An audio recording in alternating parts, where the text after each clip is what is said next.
السلام عليكم ورحمة الله وبركاته، إن شاء الله الجميع يكونوا بخير وبصحة جيدة وفي أحسن الأحوال. اليوم إن شاء الله حنتقاسم معاكم أسهل وألذ شوربة سمك. هنايا جبت خضرة درت فيها 2 معالق تاع الزيت. هنايا عندي 3 حبات بطاطا، 3 حبات جزر سرودية، 2 حبات طماطم يكونوا طايبين مليح، حبة تاع قرعة، حبة صغيرة تاع بصل، 5 سنينات تاع الثوم، 2 ورق ولا 3 تاع الرند. نديرهم كامل في هذيك القدرة. وهنا عندي ان ساشي تاع فوي دماغ، أسماك مشكلة، يعني تجي فيها كروفات، تجي فيها كالامار، تجي فيها قرنيط مشكلة. هكذا سهلة بلا ما تنقي، ما تقلي هاد الشوربة. نضيف هذيك الكمية نتاع السمك في القدرة، ندي فوق النار،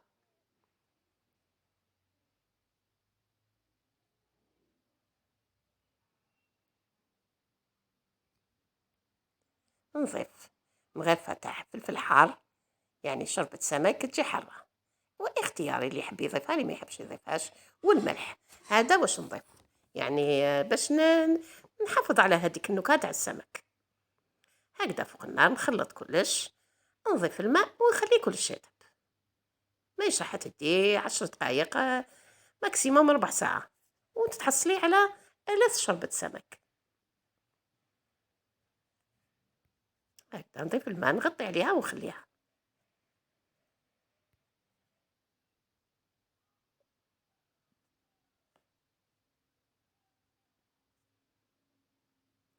هي هنا باك ما طاب هذاك السمك ما يديش وقت، وهذيك الخضر كيف كيف.